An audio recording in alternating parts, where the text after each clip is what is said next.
नमस्कार, मैं मोनू कुमार स्वागत करता हूं आपका अपना पसंदीदा प्राइम टाइम शो जिसका नाम है जन की बात। जन की बात में आज हम जिस विषय पर चर्चा करेंगे वो है जातिगत जनगणना। जी हाँ, ये जातिगत जनगणना एक ऐसा विषय बन चुका है जो पिछले लगभग हम देखें 1 महीने में ये काफी मुद्दा गरमाया हुआ है। और इस मुद्दे की शुरुआत तब हुई जब हमारे केंद्रीय गृह राज्य मंत्री नित्यानंद राय ने संसद में एक सवाल के प्रश्न में जवाब दिया कि हम जो है एससी एसटी को छोड़ करके जो 2021 की जनगणना होगी उसके अंदर ओबीसी को शामिल नहीं किया जाएगा।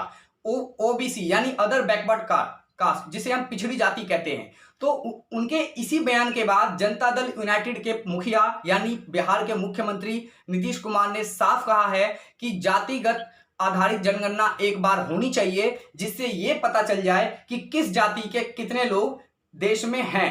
तो ये नीतीश कुमार का कहना है। वहीं अभी हाल ही में प्रधानमंत्री नरेंद्र मोदी के दूसरे कार्यकाल का पहला मंत्रिमंडल विस्तार किया गया था। उसके अंदर 60 से 65%, जी हाँ, लगभग 60 से 35% जो मंत्री हैं, कैबिनेट मंत्री हैं, वो ओबीसी के हैं। और प्रधानमंत्री मोदी ने बाकायदा मीडिया के सामने आकर के उन्होंने कहा था कि अब की बार ओबीसी सरकार, यानी कि उन्होंने ये जताने का प्रयत्न किया कि हमारी सरकार जो है वो मतलब ओबीसी को लेकर के कितना प्रतिबद्ध है, कितना मतलब कि उनके विकास को लेकर के चिंतित है। इतना ही नहीं, अभी हाल ही में नीट परीक्षा में उन्होंने आरक्षण दे करके अपनी और अपने सरकार की पीठ थपथपाई। तो आखिर जब इतना कुछ सरकार कर सकती है तो फिर अगर विपक्षी पार्टियों का ये मानना है, अगर ये उनकी मांग है, विपक्षी नहीं बल्कि एनडीए में 3-4 सहयोगी दल हैं, जब बिहार की जेडीयू और हम जीतन राम मांझी की पार्टी और महाराष्ट्र की आरपीआई, जब इन पार्टियों की मांग है, जिनके एनडीए के सहयोगी दल हैं, उनका भी कहना है कि हाँ, एक बार जातिगत आधारित जनगणना होनी चाहिए ताकि ये पता चल जाए कि किस राज्य में या किस जाति के लोग रहते हैं और पूरे देश में आखिर ओबीसी की जनसंख्या है कितनी। तो आज का जो हमारा विषय है वो इसी विषय पर हम चर्चा करेंगे। और इस चर्चा करने से पहले मैं कुछ बेस रख देना चाहता हूं ताकि पता चल जाए कि आखिर मुद्दा क्या है और हम किस विषय पर चर्चा करने जा रहे हैं। जी हाँ, मैं आपको बता देना चाहता हूं कि जाति आधारित जनगणना कब हुई। मैं अपने दर्शकों को बताना चाहता हूं कि देश में जनगणना की शुरुआत 1881 में पहली बार हुई थी। आखिरी बार जाति आधारित जनगणना 1931 में की गई थी। उसके बाद 1941 में भी की गई थी, लेकिन द्वितीय विश्व युद्ध होने के कारण उस जातिगत जनगणना को सार्वजनिक नहीं किया गया था, पब्लिक डोमेन में नहीं लाया गया था। उसके बाद 1951 से लेकर 2011 तक एससी एसटी के आंकड़ों को ही जनगणना में शामिल किया गया था, क्योंकि संविधान में ऐसा लिखित है। उसके बाद 1931 की जनगणना के हिसाब से 52% ओबीसी आबादी है, यानी कि 130 करोड़ आबादी में आधे से ज्यादा आबादी जो हमारे ओबीसी कैटेगरी के जो लोग आते हैं उनकी आबादी है।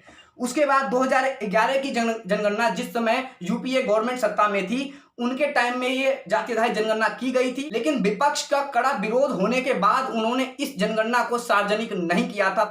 और ये पहली बार ऐसा नहीं है। जब मतलब कि जनगणना देश में होती है तब जो भी पॉलिटिकल पार्टी है वो अपनी सियासी चमकाने के लिए वो इस प्रकार की मांग करती है। 2011 में या इस समय 2021 में जेडीयू पार्टी इस चीज की मांग ज्यादा कर रही है। लेकिन अगर हम 2011 में चलते हैं तो वहां पर लालू यादव और मुलायम सिंह यादव, ये दो ऐसे नेता थे जिन्होंने 2011 में जाति आधारित जनगणना की मांग की थी। तो आज का हमारा संपूर्ण जो चर्चा है वो इसी विषय पर है। और इस विषय पर चर्चा करने से पहले हम आज के जो हमारे पैनल में मेहमान जुड़े हुए हैं उनसे मैं आपका परिचय करा देना चाहता हूं। हमारे साथ मौजूद हैं हरियाणा प्रदेश अध्यक्ष जनता दल यूनाइटेड के विजय पाल मदान जी, उनका मैं बहुत बहुत स्वागत करता हूं अपने शो में। इसके साथ ही हमारे साथ मौजूद है बीजेपी के कार्यकर्ता और नेता राजेंद्र जी, उनका भी बहुत बहुत स्वागत है। साथ में हमारे साथ राजनीतिक विश्लेषक के तौर पर करण कुमार शामिल हैं, जो कि एमए के स्टूडेंट हैं।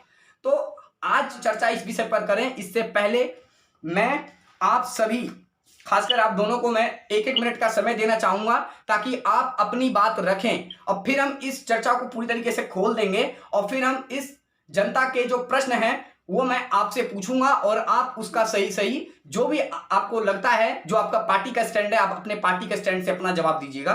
तो सबसे पहले आपको 1-1 मिनट का समय दिया जाता है। तो सबसे पहले मैं बीजेपी के पास चलूंगा, मैं बीजेपी के नेता से पूछना चाहूंगा कि आखिर आपकी पार्टी जनगणना क्यों नहीं कराना चाहती। आप 1 मिनट में अपनी बात कंप्लीट करिए, फिर डिबेट को खोलेंगे। जी राजेंद्र जी। बहुत बहुत धन्यवाद, बहुत बहुत धन्यवाद मोहन कुमार जी। मैं सिर्फ इतना ही कहना चाहूंगा कि हमारा देश बहुत तरक्की कर रहा है, बहुत आगे चल रहा है, इसमें किसी का कोई संकट नहीं होना चाहिए। अगर कोई लाभ लेना चाहता है तो कुछ पार्टियां हैं जो जाति आधार के तरीके से उन चीजों को इकट्ठा करना चाहती हैं, लेकिन इससे कोई फायदा नहीं होने वाला है, कुछ नहीं होने वाला। तरीके बहुत सारे हैं भलाई करने के। जैसे मोदी जी ने गैस सिलेंडर बांटे, ये जाति देख के नहीं बांटे थे, पेंसिल बांधी है, पैसे दिए हैं किसानों को, कोई जाति देख के नहीं। जरूरी नहीं है कि जाति देख के ही सारे काम किए जाए, बिल्कुल नहीं लगता है। टैलेंट भी कोई चीज होती है। अगर हमें गरीबी और अमीरी के बीच फर्क मिटाना है तो सिर्फ जाति नहीं देखनी चाहिए, गरीबी और अमीरी को ही टारगेट बनाओ, इससे ज्यादा कुछ नहीं हो सकता है। और हम जो उन चीजों में चले जाते हैं जिनको को मतलब ही नहीं होता है। बस मेरा कहना इतना ही है आपसे। ठीक है राजेंद्र जी। विजय मैदान जी जो जेडीयू पार्टी का अपना पक्ष रखेंगे, हरियाणा के प्रदेश अध्यक्ष हैं, उनसे मैं गुजारिश करूंगा कि वो 1 मिनट में पहले अपनी पार्टी की बात रखें, उसके बाद प्रश्नों का सिलसिला जारी होगा। जी विजय जी। आप सभी को मेरी नमस्कार। जैसा कि आप लोग जानते हैं, इंडिया के अंदर अपने भारत देश में लगभग 2000 रजिस्टर्ड पॉलिटिकल पार्टीज हैं और उनमें से जेडीयू ही एकमात्र लोकतांत्रिक पार्टी है जो पूर्ण रूप से जहां पर लोकतंत्र स्थापित होता है। बाकी सारी पार्टियां या पर्सनल है, या कोई पार्टी की है, या कोई जाति की है, या कोई व्यक्ति की है, परिवार की है। और जेडीयू पार्टी जब भी कोई बात करती है आम जनता के लिए और सभी पूरे देश के हित में रख करके करती है। और ये जो अभी आपने बताया कि 52% जनसंख्या हिंदुस्तान के अंदर ओबीसी की है, तो ओबीसी की जनसंख्या की जनगणना कराने में मेरे को नहीं लगता कि किसी को कोई ऑब्जेक्शन होनी चाहिए, जो कि पहले 1931 तक भी होती रही है जनगणना, और उस टाइम में भी डेवलपमेंट होती थी। ये बात हो रहा है कि आजकल डेवलपमेंट और ज्यादा हो रही है, लेकिन अगर जब तक हमें ये नहीं पता चलेगा कि किस जाति के कितनी पॉपुलेशन है और लोगों का जीवन स्तर कैसा है, कितने लोग गरीब है, हम लोग कोई भी पॉलिसी सरकार जो बनाती है जब वो तभी बना सकती है जब उसको पूरा ज्ञान प्राप्त होगा। और अभी राजपूत जी कह रहे हैं बीजेपी वाले कि जी जेडीयू की अलग से डिमांड है कि ओबीसी के लिए ये अलग मतगणना करा रहे हैं, तो ये फिर SC/ST की भी मतगणना हो रही है, तो उसमें ओबीसी में कराने में क्या प्रॉब्लम है किसी की।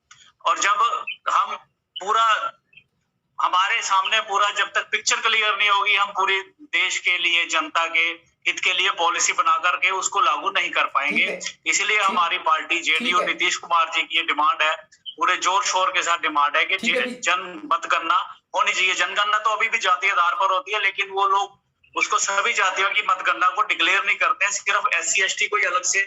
SC/ST को डिक्लेयर किया जाता है तो ओबीसी में क्या दिक्कत। आपका समय समाप्त हुआ। अब सबसे पहला प्रश्न मैं अपने राजनीतिक विश्लेषक के पास जाऊंगा, लेकिन उससे पहले मेरा बीजेपी से प्रश्न है।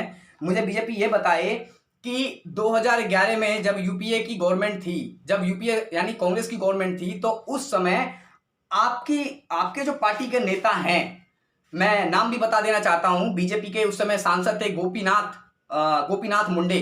उन्होंने सदन में ये मांग उठाई थी, बीजेपी के कई सांसदों का कहना था कि हाँ जाति आधारित जनगणना होनी चाहिए। तो उस समय आपके नेता जो सांसद थे, आपकी पार्टी थी 2011 में जब विपक्ष में आप थे, तो ऐसी मांग क्यों करी जब आपको पता है कि हाँ विकास पे ध्यान देना चाहिए, जाति पे नहीं? उस टाइम ध्यान ही नहीं था। उस समय ध्यान नहीं था विकास, मतलब कि देश में उस समय विकास नहीं हो रहा था, अब विकास हो रहा है। नहीं हो रहा, किसी का भला नहीं हो रहा था उस टाइम पर। और जिस तेजी से 2014 के बाद में स्पीड बढ़ी है इसमें, उसमें नहीं लगता है किसी चीज की जरूरत पड़ेगी तो सिर्फ अमीरी गरीब की देखनी पड़ेगी। आप एक बात बताइए, पिछले 1 से 1.5 साल में जो आपकी पार्टी के साथ, चाहे वो शिवसेना हो या आपकी जो अकाली दल हो, सारे जो छोड़ के जा रहे हैं, इसका वजह क्या है? आप मतलब कि एनडीए को एकजुट रख नहीं पा रहे हैं। यही तो कारण है कि सिर्फ जेडीयू की मांग नहीं है। जेडीयू के नेता नीतीश कुमार बहुत बड़े चेहरे हैं, आरपीआई रामदास जो अठावले उनके नेता हैं, हम पार्टी जो जीतनराम मांझी जिनके मुखिया हैं, वो भी बिहार में एनडीए में सरकार में हैं, तो उनका भी तो कहना है सिर्फ जेडीयू का अकेला का कहना नहीं है, कांग्रेस ने भी मांग उठाई है, समाजवादी पार्टी ने मांग उठाई है, सारी पार्टियां मांग कर रही हैं कि हाँ जाति आधारित जनगणना होनी चाहिए, ताकि एक बार एक्चुअल में पता चले। बीजेपी वाले भी करते थे जी, ताकि बीजेपी वाले भी करते थे, बिल्कुल, ताकि वास्तव में पता चले आखिर इनकी आबादी है कितनी। करवाने में दिक्कत क्या है सर? दिक्कत कुछ नहीं है, पर दिक्कत है सारी। क्या दिक्कत है आप बताइए। आप जो अपने मैं पार्टी बोल रहा हूँ, जो अपने पार्टियों को लेकर चल रहे हैं, सिर्फ उनका मकसद यही है कि किसी तरह से सत्ता आ जाए, और कुछ मकसद नहीं है इसमें उनका। अगर भलाई करने का अगर यही वो था तो बहुत तरीके होते हैं, जैसे मैंने पहले ही बोल दिया है। गरीबाई क्या, वैसे एक वोट ढूंढने के लिए तो पहुंच जाते घर घर, लेकिन उनकी गरीबाई नहीं देखते हैं बिल्कुल भी। तो ये तो शुरू से चलता आ रहा है। अब मैं पहले बोल चुका हूँ, पहले भी करवा चुके हैं, 2 बार हो चुका है, इससे कोई लाभ हुआ हो अभी तक तो बता दो मेरे को आप। सर ये जवाब तो आपको देना है ना, ये जवाब आपको देना है। तो क्या लाभ हुआ कि क्या नुकसान हुआ? यही तो और मैं एक बात और, आपके पार्टी का दोहरा चरित्र कैसे है वो मैं ऐसे आपसे इसलिए मैं बोल रहा हूं क्योंकि बिहार विधानसभा में जब जातिगत जनगणना बिल पेश किया गया था तो ये 2 बार सदन से पास हुआ है। उसमें अब बिहार में भी बीजेपी भी सहयोगी दल है, बीजेपी के जो एमएलए हैं वो भी चाह रहे हैं कि हाँ जातिगत जनगणना हो। तो बिहार की बीजेपी तो तैयार है जातिगत जनगणना में, तो केंद्र की बीजेपी मना किस लिए कर रही है, आप ये बताइए। मोदी जी ने तो साफ बोला है ना, सबका साथ साथ विकास, उसे भी तो देख के चलो। सर यानी कि बिहार बीजेपी बिहार बीजेपी विकास पे मतलब बिहार बीजेपी को विकास का अर्थ नहीं पता। तो बिहार बीजेपी किस लिए कह रही है कि हाँ जातिगत आधारित जनगणना होनी चाहिए? वो भी तो बीजेपी पार्टी के सारे विधायक हैं, मंत्री हैं, वो क्यों कह रहे हैं? आपकी आवाज बहुत कट के आ रही है सर। आवाज कट के नहीं आ रही है, आपके पास जवाब नहीं है। हम चलते हैं विजयपाल मदान जी के पास, उनसे हम सवाल करते हैं। सर आप ये दर्शकों को ये बताइए, आखिर इसी समय मतलब कि इसी समय क्यों आन पड़ी है कि जनगणना होनी चाहिए? इससे पहले पार्टी सोई हुई थी क्या? नहीं, पार्टी सोई हुई नहीं थी। पार्टी ने पहले भी ओबीसी के बेसिस पर रिजर्वेशन भी दे रखी है वहां बिहार में तो। और जो मंडल कमीशन का लागू हुआ था, मंडल कमीशन को भी लाने वाले सबसे पहले जेडीयू के ही नेता होते थे किसी समय में। और जेडीयू पार्टी समय समय पर आम जनता के लिए और विशेष करके ओबीसी के लिए और गरीबों के लिए और एससी के लिए हमेशा से ही काम करती रही है, क्योंकि एकमात्र डेमोक्रेटिक पार्टी है। और रही बात अभी आपने कहा नीतीश जी के बारे में आपने बताया कि बहुत पॉपुलर नेता हैं, लेकिन मैं आपको ये बताना चाहता हूँ कि नीतीश कुमार जी देश के एकमात्र ईमानदार पॉपुलर नेता है। अभी बीजेपी का तो चरित्र देख ही चुके हैं, हरियाणा में कितनी करप्शन है। अब यहाँ बच्चा करप्शन के कारण परेशान है और ये कहते हैं कि पॉलिटिकल एडवांटेज लेना चाहती है।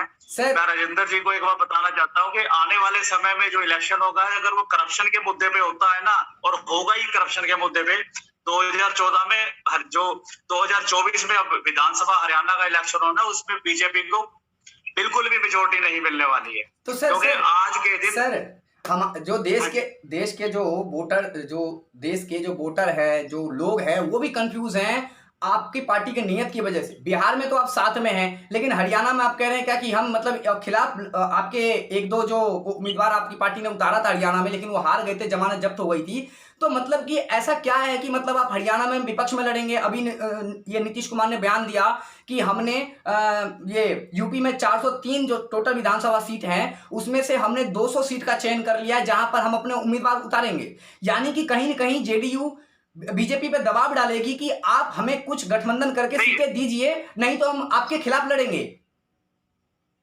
बिहार में पोजीशन ये है मोनू जी के बिहार में बीजेपी जो जनता दल यूनाइटेड पार्टी है वो एक प्राइमरी पार्टी है, बीजेपी उसको सपोर्ट कर रही है, प्राइमरी पार्टी है, वहां सरकार बीजेपी की सपोर्ट से चलती है। अदरवाइज वो और जो समझौता है वो सिर्फ बिहार के तक सीमित है। हरियाणा में या यूपी में या देश के किसी भी अन्य राज्य में बीजेपी के साथ जेडीयू का कोई भी समझौता नहीं है। इसलिए वो बिहार में इलेक्शन मिलके लड़ते हैं और हरियाणा में और यूपी में अलग से लड़ते हैं। ठीक है, हम अपने जो हमारे साथ राजनीतिक विश्लेषक के तौर पे जुड़े हुए हैं करण कुमार, उनके पास चलते हैं। उनसे मेरा 2 प्रश्न होगा और 2 प्रश्न को मैं एक प्रश्न करके पूछूंगा। सबसे पहला प्रश्न आप ये बताइए कि क्या जातिगत जनगणना होनी चाहिए या नहीं होनी चाहिए? अगर जातिगत जनगणना होती है तो क्या इससे सामाजिक सौहार्द बिगड़ेंगे या बनेंगे? जी करण। जी मोनू जी, थैंक यू। तो मैं बताना चाहूंगा कि पार्टियां जो है वो अपने अपने जो लक्ष्य होता है उसको साधने में लगे रहते हैं और लक्ष्य साधने के चक्कर में बहुत सारी चीजें बिगड़ती हैं और बहुत सारी चीजें सुधारने की भी कोशिश करते हैं। मैं बताना चाहूंगा कि 2011 में एक सेंसस जो हुआ वो सोशियो इकोनॉमिक कास्ट सेंसस था, ठीक है, जिसमें कास्ट बेस्ड सेंसस नहीं था, बट उसमें क्या था कि SC ST तो कंबाइंड थे ही, उसमें उनको रिलीज करना था डाटा, लेकिन उसमें economic data rural and urban areas का अलग अलग दिखाया गया था।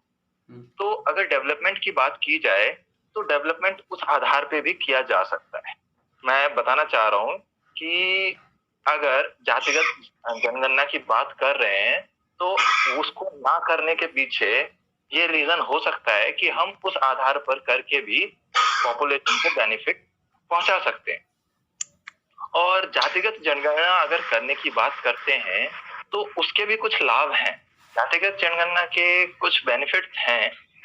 बेनिफिट्स कैसे हैं? जैसे ओबीसी में क्रीमी लेयर है, क्रीमी लेयर ऑलरेडी लागू किया जा चुका है, लेकिन उसको सही से इम्प्लीमेंट नहीं कर सकते, जिसकी वजह से आज भी ओबीसी में ऐसे हैं लोग जिनको बेनिफिट्स नहीं मिल पाए हैं। तो अगर इस आधार पर जनगणना करवाया जाता है तो हो सकता है जो बिल्कुल बैकवर्ड एरियाज से लोग हैं या फिर जो बैकवर्ड ओबीसी में बिल्कुल बहुत ज्यादा बैकवर्ड है उनको बेनिफिट दिया जा सके। तो जातिगत जनगणना का कुछ बेनिफिट है और उसका लेकिन करण, आप एक सवाल का जवाब दीजिए। हमारा जो संविधान है और जो सुप्रीम कोर्ट है वो ये कहती है, संविधान के अनुसार सुप्रीम कोर्ट टिप्पणी करती है कि आरक्षण जो है 50% से ज्यादा नहीं दिया जा सकता, जिसमें से 22.5% आरक्षण SC ST को दिया जा चुका है, 27% आरक्षण ओबीसी को दिया जा चुका है, यानी कि 49.5% आरक्षण मिला है। तो अगर आबादी बढ़ती है, आबादी अगर ओबीसी की बढ़ती है तो आरक्षण क्या बढ़ाया जाएगा? नहीं, मैं रिजर्वेशन को इंक्रीज करने की बात नहीं कर रहा हूँ मोनू जी, मैं बात कर रहा हूँ जो रिजर्वेशन दिया जा चुका है। जैसे ओबीसी में बहुत अच्छे भी हैं, इकोनॉमिक बैकग्राउंड बहुत अच्छा है जिनका, वो भी रिजर्वेशन का बेनिफिट ले रहे हैं। अगर अच्छे से जनगणना करवाया जाए, उनका इकोनॉमिक बेस पे जनगणना हो, ओबीसी के अंदर ही इकोनॉमिक आधार पर जनगणना हो, तो ऐसे भी लोग हैं जो बहुत ज्यादा बैकवर्ड है। तो ओबीसी के अंदर ही जो क्रीमी लेयर है उसको सही से इम्प्लीमेंट करने के लिए जातिगत जनगणना की आवश्यकता है। लेकिन अगर हम दूसरे नजरिए से देखें इसको तो हो सकता है कि सौहार्द बिगड़े, लोगों के अंदर और ज्यादा सौहार्द बिगड़े, ओबीसी के अंदर भी इस वजह से थोड़े से खटास उत्पन्न हो सकता है। तो ठीक है। हाँ, तो मैं जनगणना बढ़ाने की बात नहीं कर रहा हूँ मोनू जी। और रही बात, आपने बोला कि 50%, मैं मुद्दे को भटकाऊंगा नहीं, बट मैं बोल दूंगा कि अभी भी 60% हो चुका है। जो वो कैप है 50% का, वो इंक्रीज होके 60% हो चुका है ईडब्ल्यूएस का 10% ऐड करके, जो कि अमेंडमेंट के द्वारा उसको चेंज किया गया है आर्टिकल। ठीक है, तो इसी 60% को लेकर के हम अपने बीजेपी नेता के पास चलते हैं। और आवाज नहीं आ रही आपकी, आप अपना नेटवर्क चेक करिए एक बार। आप फिर से जुड़, हाँ, नेटवर्क चेक करिए, उसके बाद फिर जुड़िएगा। जेडीयू के हमारे साथ बने हुए नेता, इनसे हमारा प्रश्न होगा कि आप ये बताइए, अभी हाल ही में नीतीश कुमार जब दिल्ली आते हैं तो वो गुड़गांव जाते हैं और ओम प्रकाश चौटाला जो हरियाणा के पूर्व मुख्यमंत्री हैं उनसे मुलाकात करते हैं। तो क्या ये एक संकेत है अगला जो चुनाव आने वाला है, तो क्या उसका संकेत है कि इंडियन नेशनल लोकदल और ये जेडीयू मिलकर के चुनाव लड़ने की सोच रही है? नहीं, ऐसा कुछ नहीं है। ये तो चौटाला साहब एक बुजुर्ग नेता है और काफी दिन से वो बीमार हैं, तो ये तो कर्टसी काल के लिए गए थे नीतीश जी। इसमें कोई राजनीतिक इसका मतलब निकालना मेरे हिसाब से कोई उसका औचित्य नहीं है। कि है कि सबकी अपनी सोचने का तरीका होता है, लेकिन इसका राजनीतिक मतलब कोई भी नहीं है। अच्छा, एक सवाल जो हमारे दर्शकों के मन में भी उठ रहा होगा वो ये है कि ऐसा अमूमन बहुत कम होता है जब किसी मुद्दे पर सत्ता पक्ष और विपक्ष एक मत हो। जैसे अभी जातिगत जनगणना है, इस जातिगत जनगणना पर पिछले लगभग जब से देखा जाए, जब जेडीयू ने आरजेडी से गठबंधन तोड़ा, उसके बाद से आरजेडी ने जो भी कहा ये होना चाहिए, ये करना चाहिए, ऐसे करना चाहिए, जेडीयू नहीं ध्यान दी। जेडीयू को जैसा ठीक लगा वैसा उन्होंने मतलब राज्य के विकास के लिए किया। लेकिन इस जातिगत जनगणना पर आरजेडी भी एक मत हो गई है, वो भी जेडीयू का सपोर्ट कर रही है।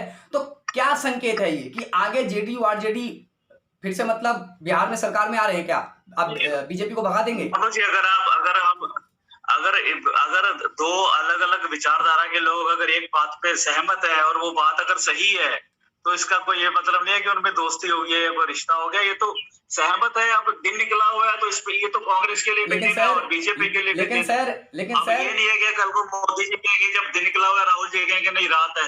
वो तो मुद्दे की बात है, मुद्दा अगर सही है तो वो लोग साथ हैं, अगर मुद्दा गलत होता तो वो अगेंस्ट होते। इसमें कोई इसका कोई भारतीय राजनीति में नीतीश कुमार एक ऐसे नेता हैं जो सरप्राइज देने के लिए सबसे ज्यादा जाने जाते हैं, और उन्होंने कई बार सरप्राइज दिया है, बीजेपी और आरजेडी दोनों को सरप्राइज दिया है।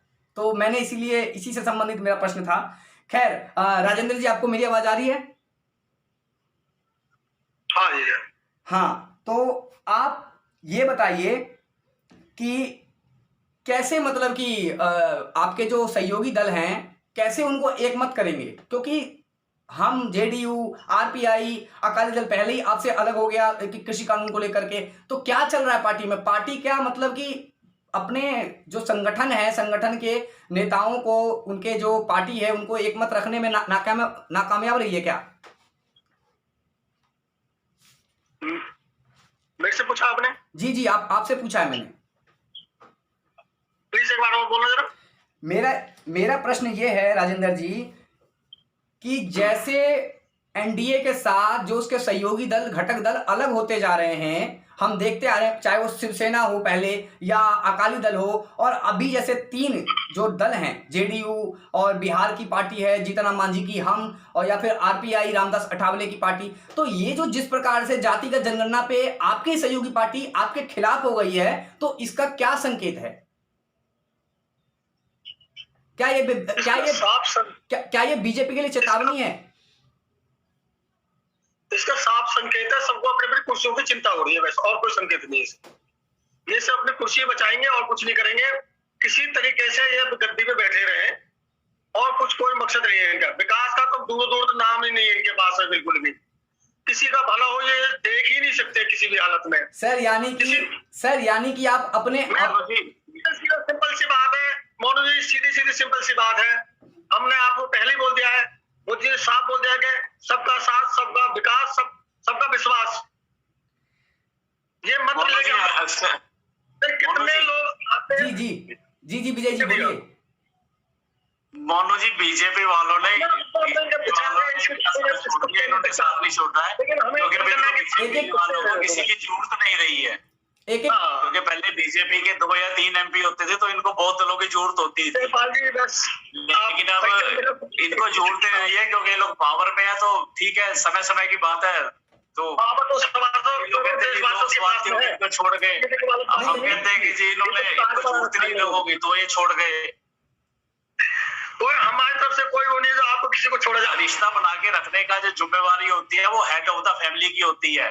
रिश्ते ठीक रखना जो सबसे बड़ा ग्रुप होता है वो जिम्मेवार होता है, छोटे लोग जिम्मेवार नहीं होते कभी भी। जिनके 2-2, 4-4 एमपी है उनकी जिम्मेवारी कम होती है। जिस बंदे के पास 303 एमपी है या 350 एमपी है उनको जरूरत होती है कि साथियों को जोड़ के रखे, क्योंकि जब उनको पता है कि हम लोग पावर में आ गए, हमें किसी की जरूरत नहीं है, तो ठीक है, तो ये प्रॉब्लम है। ये जो कह रहे हैं ना दूसरी पार्टियां छोड़ दी, इन्होंने छोड़ दिया।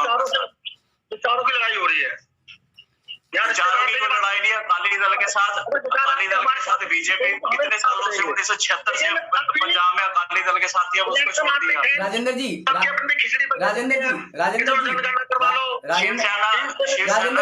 बीजेपी के साथ उसको छोड़ दिया। राजेंद्र जी, विजय जी, देखिए तू मैं बीजेपी को देखिए राजेंद्र जी, ये तू मैं की चलता रहेगा, लेकिन हम मुद्दे पे लौटते हैं। और आप ये बताइए कि जो मेरा प्रश्न था, खैर आपने गोलमोल जवाब दे दिया, तो बट मेरा प्रश्न ये था कि क्या मतलब कि जातिगत जनगणना आपकी पार्टी नहीं कराएगी? क्या ये निर्णय ले लिया है मतलब माननीय प्रधानमंत्री और गृह मंत्री ने कि हम नहीं करवाएंगे?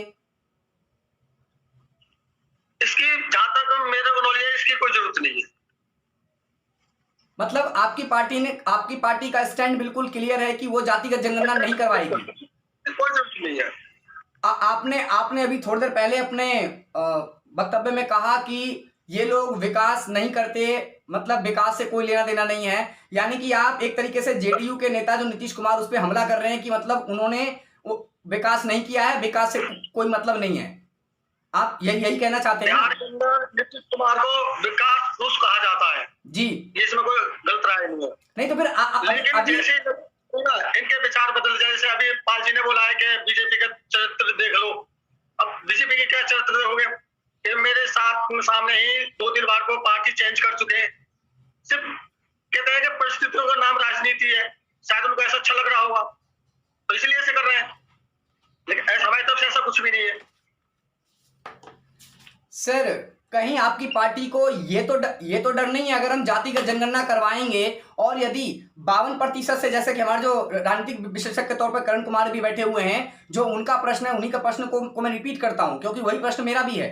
कहीं आपकी पार्टी को ये तो डर नहीं है कि अगर जातिगत जनगणना करवाते हैं और आबादी अगर 52% से उनकी संख्या 60% जाती है तो विपक्ष हंगामा करेगा, वो मांग करेगा कि इनको आरक्षण मिलना चाहिए, इनको ये मिलना चाहिए, वो मिलना चाहिए, और जो क्षेत्रीय जो दल है वो हावी हो जाएंगे आप पर और आपकी कुर्सी चली जाएगी। उदाहरण मैं आपको बता दूं, 1977 और 1989 में जाइए जब जनता पार्टी की सरकार बनती है और 1989 में बीपी सिंह की सरकार बनती है, वहां पर ऐसा ही कुछ होता है सर। हेलो जी। पहली बात तो अमित शाह जी जैसे महापुरुष ये कभी किसी से डरने वाले हैं नहीं। फिर दूसरी बात ये है कि ये चीजें पहले करके, मैंने अभी पहले बताया, पहले करके देख चुके हैं। ये इससे कुछ भी नहीं होने वाला है। सिर्फ यही है, इसे अपनी कुर्सी बचाने के लिए जो लोगों ने आवाज उठाई है, कुर्सी बचाने के लिए, कि भी किसी तरीके से अपनी जातियां कुछ और मिला। पहली बात तो जाति जैसी चीज को हम लोगों में बांटना नहीं चाहिए। दलित बोल के ना उनका अपमान करना बंद करो भाई, समझे? उनको छोटी जाति, तुम छोटे समुदायों के हो, तुम ये जाति हो, ये बोल के उनको और दुख पहुंचाना ये बंद कर दो। अगर कुछ करना ही है तो उनके लिए कुछ करके दिखाओ। आज तक इतने सालों में किसी ने कुछ किया हो तो बताओ। सर मोदी जी ने राजेंद्र जी डिबेट को आप दूसरी दिशा में लेके जा रहे हैं। पहली बात ये दलित और SC/ST पे नहीं है, वो SC/ST दलित को पहले से मिला हुआ संविधान में, उनका हर बार जनगणना में वो आते हैं। बात यहाँ है पिछड़ी जाति OBC का और अदर जो जातियां हैं उनका। SC/ST को तो संविधान में दिया गया, वो तो हर बार होता है, तो उसको तो आप रोक नहीं सकते, ना आप ना मैं। लेकिन बात यहाँ OBC का है। OBC में गरीब लोग नहीं है क्या? तो सर इसीलिए तो नीतीश कुमार का कहना है कि मैं कह रहा हूं ये जातिगत करने के बाद क्या मिलेगा ये बताइए। आज यही तो मैं बोल रहा हूं सर, यानी कि आपके अनुसार बीजेपी के अलावा कोई पार्टी नहीं है राज्य में या देश में जो मतलब कि गरीबी हटाने का काम करती है? कोई नहीं है आपके अनुसार, सिर्फ एक बीजेपी इकलौती पार्टी है?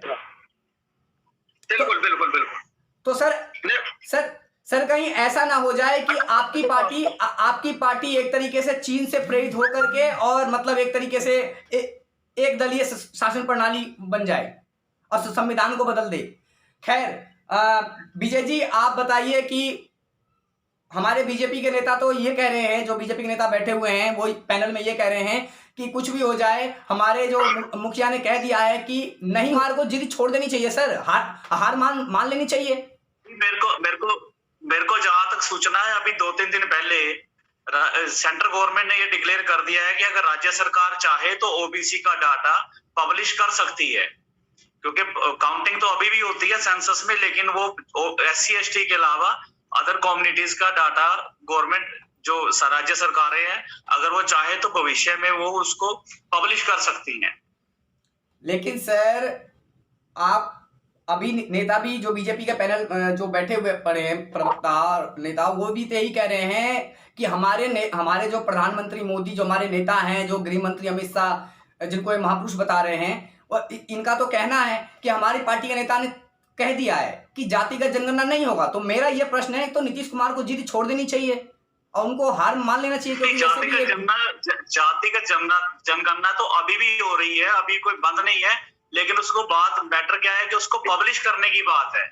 और अभी केंद्र सरकार ने ये कह दिया है कि अगर राज्य सरकारें चाहें तो उसको जातिगत जनगणना को करवा के और उसको पब्लिकली डिक्लेयर कर सकते हैं। राजेंद्र जी, आपके पास मैं आ रहा हूं, बस एक प्रश्न मैं अपने जेडीयू के नेता से पूछ लूं।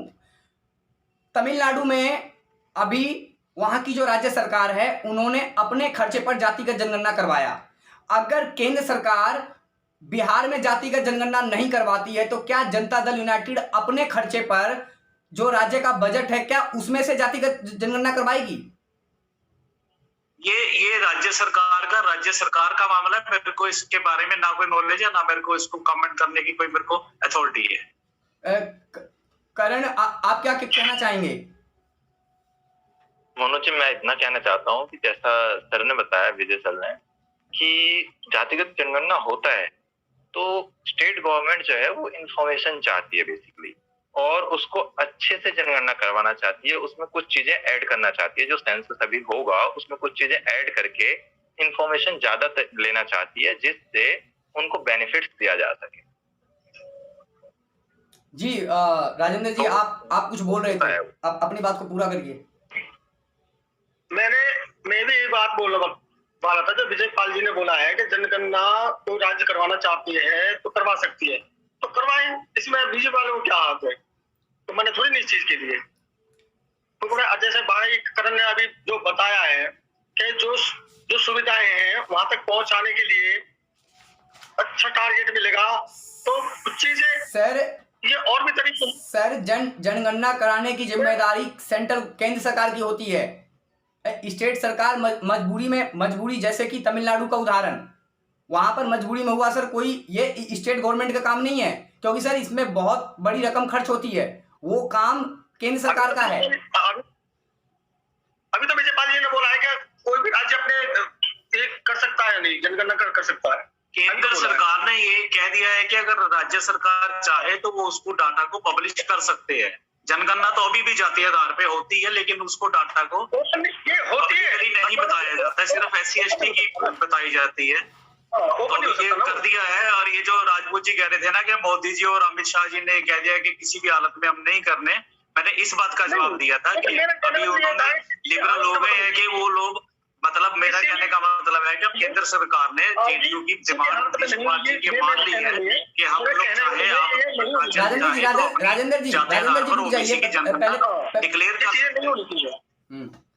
राजेंद्र जी, ऐसे में फिर समझ में नहीं आएगा ना। एक जब वो बोल रहे हैं तो आप चुप रहिए, आप सुनिए फिर जवाब दीजिए। जब वो बोल रहे पहले सुनिए ना उनको, फिर आप जवाब दीजिए। जी सर, विजय जी आप बोलिए, आप अपनी बात कंटिन्यू करिए। मैं ये कह रहा था कि राजेंद्र जी ये कह रहे थे ना कि मोदी जी और अमित शाह जी ने बिल्कुल ये मना कर दिया है कि किसी भी हालत में हम जनगणना नहीं कराएंगे जातीय आधार पर। मैं इनको ये अपडेट करना चाहता था कि अभी केंद्र सरकार ने कह दिया है कि राज्य चाहें तो जनगणना, जो ओबीसी की पॉपुलेशन की जनगणना है उसको पब्लिश कर सकते हैं। जी राजेंद्र जी, अब आप जवाब दीजिए इनके सवालों का। मतलब ये है कि नीतीश जी की बात केंद्र सरकार ने मान ली है, काफी हद तक प्रिंसिपली रूप से मान ली है। बाकी पॉलिटिकली अगर वो नहीं मानना चाहते तो अलग बात है, लेकिन प्रिंसिपली बात ठीक है तो उन्होंने वो एक्सेप्ट कर ली है। राजेंद्र जी जवाब दीजिए। बोल करवा सकते हैं, ये आप बोलना चाह रहे हो ना विजय पाल जी? हाँ जी, ये बोल रहे तो इसमें सही बात है, वो अपने करवा सकते हैं, इसमें कौन सी बड़ी बात है? हर राज्य अपने अपने कानून बनाता है, छोटी छोटी चीज करता है। पर बात है ओपन की, ओपन तो वैसे भी नहीं करते हैं, जो पहले भी हुआ, अभी ये कह दिया कि पब्लिश कर सकते हैं। हाँ, पब्लिश कर सकते हैं। शायद मेरे को इसकी नॉलेज नहीं है कि अगर पब्लिक कर सकते हैं नहीं कर सकते, देखो जो बात, क्योंकि प्रिंसिपली केंद्र सरकार ने जेडीयू की डिमांड को मान लिया नीतीश जी को कि हम लोग कर सकते हैं। बाकी है कि राजनीतिक रूप से वो नहीं बताना चाहते हैं कि जी इनको एडवांटेज मिलेगी या ये वो अलग बातें हैं। अदरवाइज प्रिंसिपली बात उन्होंने एक्सेप्ट कर ली है। सर विजय जी एक सवाल का जवाब दीजिए। बिहार में 26% आबादी ओबीसी की आती है। नीतीश कुमार का निशाना, क्योंकि लोकसभा चुनाव आने में ज़्यादा समय रह नहीं गया है, तो कहीं नीतीश कुमार का निशाना उन 26%, क्योंकि नीतीश कुमार खुद एक ओबीसी मतलब की जाति से आते हैं, तो कहीं उन जातियों को भेजने का तो नहीं है भविष्य के लिए? अरे मोनू जी, आप नीतीश कुमार जी को अच्छी तरह जान ही नहीं सके। वो देश के एकमात्र सबसे ज्यादा ईमानदार व्यक्ति है, और वो जो भी काम करते हैं आम जनता की, सभी की भलाई के लिए करते हैं। और उनको अगर राजनीति के लिए कुछ भी ऐसी वैसी बात करनी होती तो कब के प्राइम मिनिस्टर बन चुके होते। जेडीयू पार्टी जो भी बात करती है लोकतंत्र के भलाई के लिए और आम जनता के फायदे की बात करती है, और वो राजनीतिक स्वार्थ के लिए कभी भी वो ऐसे प्रपंच नहीं करते कि जिसके कारण समाज में कोई बंटवारा हो या ऐसी समस्या हो। अभी जातिगत आधार पे अगर जनगणना होती है, ओबीसी का ये पता चलेगा कि कितने लोग को कितना बेनिफिट है, उनका जीवन स्तर कैसा है। अगर सरकार को उसकी नॉलेज होती है तो उसके हिसाब से सरकार आगे भविष्य में उसके हिसाब से पॉलिसी बनाकर ज्यादा लोगों का भला कर सकती है। जेडीयू पार्टी का सिर्फ इतना ही मानना है। बाकी है कि अगर किसी को लगता है कि पॉलिटिकल एडवांटेज कोई ले रहा है तो वो ये उनकी सोच है कि पॉलिटिकल सोच को तो हम नहीं बदल सकते ना। ठीक है सर, लेकिन जेडीयू का इतना ही मानना है कि आम लोगों को फायदा होना चाहिए। ठीक है सर, ठीक है सर, ठीक है विजय जी। राजेंद्र जी, आपसे मेरा प्रश्न है कि यूपी में 43% आबादी ओबीसी की है। उन 43% आबादी में जब 2014-2019 का जब लोकसभा चुनाव हुआ था, उसमें से 90% आबादी ने, जो ओबीसी के जनसंख्या यूपी की, उन्होंने मोदी जी को वोट किया था, आपके प्राइम मिनिस्टर को चुना था। तो मोदी जी को क्या दिक्कत है, आपके प्रधानमंत्री को क्या दिक्कत है अगर जातिगत जनगणना हो जाती है? सर, प्रॉब्लम क्या है?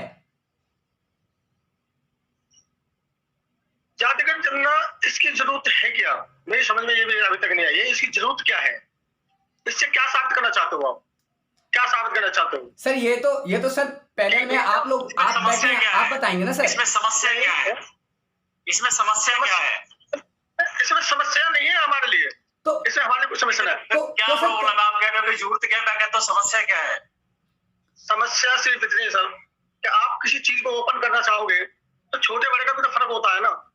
ये आपने ओबीसी वगैरह को साइड में कर दिया है, कुछ जातियों को ले लिया है साथ में।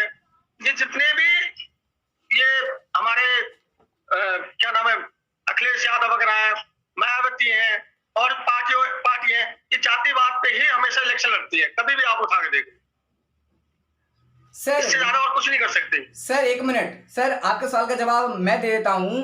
देश में लोकतांत्रिक व्यवस्था है सर, और किसी को भी इलेक्शन लड़ने का अधिकार है सर, वो चाहे जाति को लेने, किसी को लेने, वो हक उनका है। लेकिन राजेंद्र जी, जो वो आप पार्टियों का नाम ले रहे हो, जिन पार्टियों का, जो पार्टियां जातीय आधार पर इलेक्शन जीतती है, लड़ती है, चाहे वो मायावती जी है, चाहे वो एसपी है, वो लोग तो जातीय जनगणना की डिमांड नहीं कर रहे हैं ना।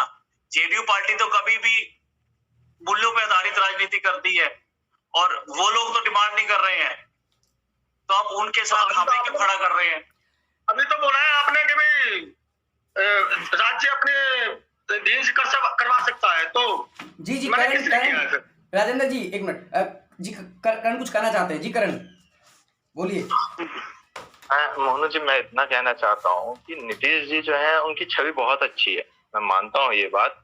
और बिहार में नीतीश जी जो अगला इलेक्शन आने वाला है उसके लिए बहुत ही स्ट्रेटेजिक तौर पे काम कर रहे हैं। मेरा मानना ये है, पर्सनली मेरा मानना है कि वो स्ट्रेटेजिक तौर पर काम कर रहे हैं। जैसे कि उन्होंने अभी एक जो अध्यक्ष चुना है वो एक भूमिहार पार्टी से आते हैं, मतलब भूमिहार जाति से आते हैं, और ओबीसी का सेंसस जो रिलीज करवा के वो ओबीसी को भी अपनी तरफ करना चाहते हैं, और पहले से भी उनकी तरफ है। जबकि जो भूमिहार जाति है वो बहुत हद तक उनको सपोर्ट नहीं करता है जेडीयू को। तो ये एक स्ट्रेटेजिक तौर पर सभी को लेकर वो अगले इलेक्शन को साधने की कोशिश कर रहे हैं। और मतलब अगर हम बात करें कि जातिगत जनगणना का बेनिफिट हो सकता है या नहीं हो सकता है, वो तो जब एनफोर्स करेंगे, वो जब रिलीज होगा और उसके बाद जब उसको इम्प्लीमेंट किया जाएगा तब पता चलेगा कि उसका क्या बेनिफिट हो सकता है या फिर नहीं। ठीक है सर, समय समाप्त हो रहा है, इसीलिए मैं चाहूंगा कि अंतिम बाइट आप लोग अपना बात जो है 30 सेकंड में अपनी बात कंप्लीट करिए कि आखिर आप लोगों की पार्टी का स्टैंड क्या है और आगे क्या अगर जेडीयू से मेरा प्रश्न ये होगा, अपनी बात में इसे जोड़ लीजिएगा और जवाब दीजिएगा कि अगर बीजेपी नहीं ऐसा मानती है तो आप लोग क्या करेंगे, आपकी पार्टी क्या करेगी? जी। अभी उस बारे में कुछ नहीं कहा जा सकता। बाकी बीजेपी वाले सैद्धांतिक रूप से हमारी बात मान चुके हैं।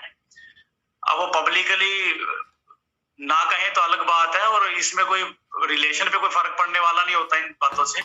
और ये सिद्धांतिक रूप से बात सही है, और जेडीयू इसके लिए हमेशा डिमांड करती रही है और करती रहेगी कि ओबीसी की पॉपुलेशन जो सेंसस होती है उसको पब्लिसाइज करना चाहिए, और जनता की भलाई के लिए जो सरकार नीतियां बनाती है उसका फायदा ज्यादा से ज्यादा लोगों को मिलना चाहिए। जो उसके हकदार लोग हैं, जो मतलब जरूरतमंद लोग हैं, जो सच्चे मायने में ओबीसी में है, उनको उसका बेनिफिट पूरा पूरा मिलना चाहिए। हमारा तो ये मानना है। जी राजेंद्र जी, आप क्या कहेंगे अंतिम में? मैं तो सिर्फ इतना ही कहूंगा, सबका साथ, सबका विश्वास, सबको साथ लेके चलो। मैं इससे ज्यादा कुछ नहीं कहूंगा। मुझे विजय जी से प्रश्न करना है। जी, बीजेपी के प्रवक्ता बैठे हुए हैं, आप अपना प्रश्न करिए। ये जी ये दर्शक कुछ जुड़े हुए हैं जो शायद प्रश्न रखना चाहते हैं। जी, अपना प्रश्न रखिए। प्रधानमंत्री नरेंद्र मोदी ने ओबीसी एसटी एससी को इतना मतलब सहुलत दी, तो अभी क्या ओपन कैटेगरी वाले ने क्या करना क्या चाहिए? ओपन कैटेगरी वाले ने सब एसटी एससी लेके जाएगा, ओपन कैटेगरी में तो मर जाएगा। सॉरी, आवाज नहीं आ रही। आप अपने प्रश्न को रिपीट करिए। आप रिपीट कर दीजिए क्या हो। और सरल शब्दों में रिपीट करिए ताकि समझ में आए आपका प्रश्न। मुझे ये पूछना है, प्रधानमंत्री नरेंद्र मोदी ने एसटी एससी ओबीसी को छूट दी मेडिकल इसमें सब में, तो ओपन कैटेगरी वाले ने क्या करना चाहिए? सर वो तो मर जाएगा एक प्रकार से। राजेंद्र जी, दरअसल इनका प्रश्न है कि मोदी जी ने एससी एसटी ओबीसी को, जैसे कि ओबीसी को आरक्षण दिया है, तो जो ओपन कैटेगरी यानी जो किसी कैटेगरी में नहीं आते उनके लिए क्या है? आप जवाब दीजिए। जो किसी कैटेगरी में नहीं आते उनके लिए आपकी सरकार क्या सोच रही है? इनका प्रश्न ये है। ठीक से बोलिए, आवाज नहीं आ रही आपकी। सर, मैं कह रहा हूं जो हमारे साथ दर्शक जुड़े हुए हैं उनका प्रश्न आपकी पार्टी से यह है कि जो किसी कैटेगरी में नहीं आते, जो ना एससी में आते हैं, ना एसटी में, ना ओबीसी में, उसके लिए आपकी सरकार क्या कर रही है?